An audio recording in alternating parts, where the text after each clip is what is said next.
अगस्त में ये मकर राशियों को मासिक राशिफल में प्रोफेसर डॉक्टर मुल्लपूडी सत्यनारायण में बता रहे हैं आपको। ये जो अगस्त महीना मकर राशि में जन्म लेने वाले जातकों के लिए कई मामला में बहुत अनुकूल रहने वाला है तो कुछ मामले में आपकी सावधानी बरतने की आवश्यकता होगी। आपको अपने स्वास्थ्य पर थोड़ा ध्यान देना होगा क्योंकि राशि स्वामी वक्री अवस्था में दूसरे भाव में होंगे तो शुक्र जैसे शुभ ग्रह अष्टम भाव में विराजमान होकर स्वास्थ्य को बिगाड़ सकते हैं, इसीलिए सावधानी रखना अपेक्षित होगा। विद्यार्थी वर्ग के लिए यह समय अनुकूल हो सकता है। आप अपनी योग्यता का निर्धारण अपनी कार्य कुशलता से कर सकते हैं। इसके लिए कठिन मेहनत करने से बिल्कुल न हिचकिचाएं और लगातार मेहनत करना जारी रखें। आपको सफलता मिलेगी। प्रेम संबंधों के लिए यह महीना मध्य रहने वाला है। आपके बीच में समझदारी का भाव तो रहेगा, लेकिन बीच बीच में गुस्सा आपके रिश्ते के लिए नुकसानदायक हो सकता है। इसीलिए संभल कर बातचीत करें और एक दूसरे को प्यार भरी बातें से अपना बना कर सकता रखें। इसी से आपका रिश्ता अच्छा रहेगा। विवाह जातकों के लिए यह महीना माध्यम है। महीने का पूर्वार्ध ज़्यादा कमज़ोर है, इसीलिए सावधानी रखें ताकि किसी प्रकार का कोई वाद विवाद न बढ़े, क्योंकि सूर्य महीने के पूर्वार्ध में आपके सप्तम भाव में रहेंगे। अहम का टकराव होने से बचे। महीने का उत्तरार्ध अनुकूल रहेगा।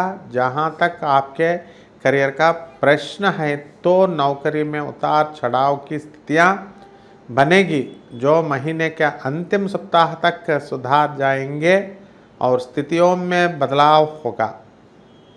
नौकरी में बदलाव महीने के उत्तरार्ध में संभव हो सकता है।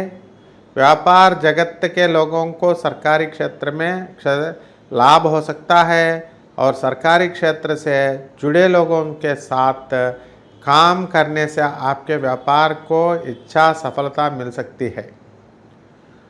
और करियर के दृष्टिकोण से यह महीना उतार चढ़ाव से भरा रहने की संभावना है। दशम भाव के स्वामी शुक्र महाराज महीने की शुरुआत में आपके अष्टम भाव में बुध महाराज के साथ विराजमान रहेंगे। यहाँ बुध छठे भाव के स्वामी होने के साथ साथ नवम भाव के स्वामी भी है। इस प्रकार नौकरी में उतर श्रम की स्थिति या बनी रहेगी। आपको बहुत सावधानी से एक एक कदम बढ़ाना होगा, क्योंकि आपके कुछ विरोधी इस ताक में रहेंगे कि आप कुछ गलती करें और वह उसे बढ़ा चढ़ाकर आपके वरिष्ठ अधिकारियों के सामने प्रस्तुत करें, जिससे आपको कुछ परेशानी हो सकती है। इसीलिए महीने के पूर्वार्ध की शांति से बिताएं ताकि स्थितियां धीरे धीरे सुधरने में समय लगे तो आप उसे समय का लाभ उठा सकें। और 25 अगस्त को शुक्र आपके सप्तम भाव नवम भाव में प्रवेश करेंगे। तब इन परिस्थितियों का अंत होगा और आपको अपनी नौकरी में अच्छी स्थिति देखने को मिलेगी। तो वो घबराने की आवश्यकता नहीं, क्योंकि यह आपकी भलाई के लिए ही होगा और इसमें आपको फ़ायदा मिलेगा। हालांकि आपको संघर्ष थोड़ा सा बढ़ेगा और आपको कार्यक्षेत्र में सफलता पाने के लिए एड़ी छोटी का जोर लगाना पड़ेगा और बहुत ज़्यादा मेहनत करनी पड़ेगी, लेकिन आपकी मेहनत व्यर्थ नहीं जाएगी। यदि आपकी आर्थिक स्थिति को देख जाए तो देवगुरु बृहस्पति और मंगल महाराज महीने के शुरुआत में पंचम भाव में बैठकर आपके एकादश भाव को देखेंगे और देवगुरु बृहस्पति की दृष्टि आपके प्रथम और नवम भाव पर भी होगी, जिससे आर्थिक स्थिति में इजाफा होगा। आपकी आमदनी बढ़ने के योग बनेंगे। दिन प्रतिदिन आमदनी में होती बढ़ोतरी आपको खुशी देगी। महीने के पूर्व में शुक्र और बुध जैसे ग्रह अष्टम भाव में होकर बेवजह के खर्च करेंगे जो आपको परेशानी देंगे। दूसरे भाव में वक्री शनि महाराज अपनी ही राशि के होकर विराजमान होंगे, जिससे आप अपने धन को लगातार बढ़ाने और उनके संचय करने की योजना में निवेश करने के बारे में विचार करेंगे। और स्वास्थ्य के बारे में देखें तो यह महीने स्वास्थ्य के दृष्टिकोण से मध्यम रहने वाली की संभावना है। राशि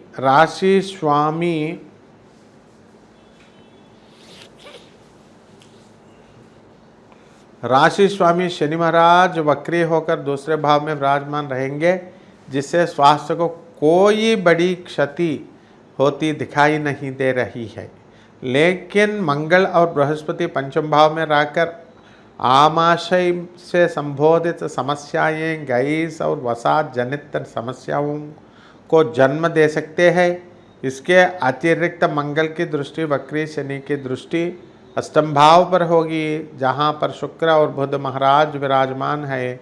और 16 अगस्त से सूर्य महाराज यहां आ जाएंगे, जिससे आपको स्वास्थ्य संबंधित समस्याएं परेशान कर सकती है। आपको इस दौरान अपने स्वास्थ्य का ध्यान रखना चाहिए। राहु के तीसरे भाव में होने से आप अपने स्वास्थ्य को लेकर कुछ लापरवाह भी रहेंगे और छोटी छोटी समस्याओं को नज़रअंदाज करेंगे। और पारिवारिक यह महीना पारिवारिक और पर ठीक रहने की संभावना है। शनि महाराज दूसरे भाव के स्वामी होकर दूसरे भाव ही में वक्री अवस्था में लगातार विराजमान रहेंगे। पूरे महीने विराजमान होने से वैसे तो कुटुंब के लोगों में आत्मीयता बनी रहेगी, लेकिन शनि महाराज यहाँ वक्री है। इससे आप अपनी जुबान से कुछ भी कड़वा बोलने से बचे, क्योंकि आप लगती हुई बातें कर सकते हैं। भले ही वह सच हो, लेकिन चुभती हुई बातें किसी को भी अच्छी नहीं लगती। इसीलिए शांति से काम लेना अच्छा होगा, ताकि परिवार का माहौल न बिगड़ने पाए और बेमतलब की समस्या न हो। और उपाय क्या है? आपको प्रतिदिन श्री राहु भगवान की चालीसा का पाठ करना चाहिए, शनि भगवान के चालीसा का पाठ करना चाहिए, और शुक्र भगवान के बीज मंत्र का जाप करना भी आपके लिए लाभदायक होगा। भगवान शंकर भगवान, विष्णु और गणेश जी की उपासना करें और उन्हें हरे रंग के वस्त्र भेंट करें। गौ माता को हरा चरा अथवा हरी सब्जी खिलाइए। धन्यवाद।